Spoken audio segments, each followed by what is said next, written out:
Single J on the bed. Yo, yo, yo, yo. Yum Jumba.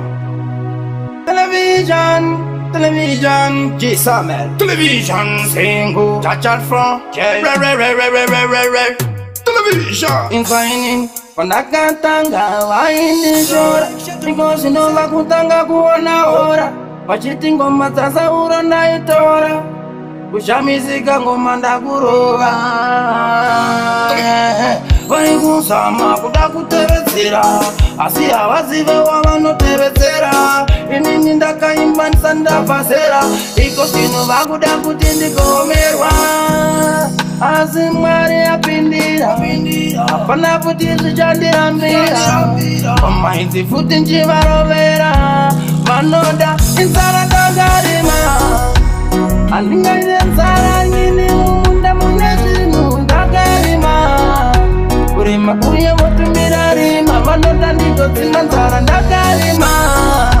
Handingaite nzara mumunda mune zvirimo ini ndakarima. Votumira mweya yerima vachienda ndikodzima ini mune mabvunde. Saka ndavaudza kuti havandikunde. Mwari wedenga itaika mundisunde. Nange vachida kuona ndichingotenderera nekuchema vara vanganditumidza zita. Ende kuti kazi chaita zasiyana nekuridza kaseti kana kurova ngoma uchidya sadza mupleti. Ndakarima handingaite nzara nyini mumunda mune zvinhu ndakarima. Kurima kuye votumira rima vanoda ndikodzima nzara ndakarima. Ingaite nzara mumunda mune zvirimo ini ndakarima. Votumira mweya yerima vachienda ndikodzima inini. Asi haparara achafa nenzara asi mangoma riti mundenge ndarigara. Chiona kuti mweya uya kawandikara. Asi mafanisi aya asi mahara. Ingainini zandinaita imi bamunini kana muchisimbiswa namainini. Vaudze kuti chigunduruka ndini inzara ndakarima. Handingaite nzara nyini mumunda mune zvinhu ndakarima. Kurima kuye votumira rima vanoda ndikodzima nzara ndakarima.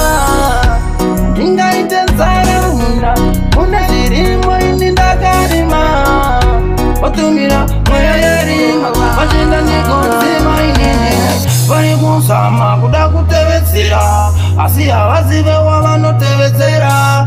Inini ndakaimba ndisandabvazera iko zvino vakuda kuti ndikomerwa. Asi Mwari apindira hapana kuti zvichandirambira. Pamainzi futi nchivarovera vanoda inzara ndakarima. Handingaite nzara nyini mumunda mune zvinhu ndakarima. Kurima kuye votumira rima vanoda ndikodzima nzara ndakarima. Ingaite nzara mumunda mune zvirimo ini ndakarima. Votumira mweya yerima vachienda ndikodzima inini mune mabvunde. Saka ndavaudza kuti havandikunde. Mwari wedenga itaika mundisunde. Nange vachida kuona ndichingotenderera nekuchema vara vanganditumidza zita. Ende kuti kazi chaita zasiyana nekuridza kaseti kana kurova ngoma uchidya sadza mupleti. Ndakarima handingaite nzara nyini mumunda mune zvinhu ndakarima. Kurima kuye votumira rima vanoda ndikodzima nzara ndakarima. Ingaite nzara mumunda mune zvirimo ini ndakarima. Votumira mweya yerima vachienda ndikodzima inini. Asi haparara achafa nenzara asi mangoma riti mundenge ndarigara. Chiona kuti mweya uya kawandikara. Asi mafanisi aya asi mahara. Ingainini zandinaita imi bamunini kana muchisimbiswa namainini. Vaudze kuti chigunduruka ndini inzara ndakarima. Ingaite nzara imo mumunda mune zvirimo ini.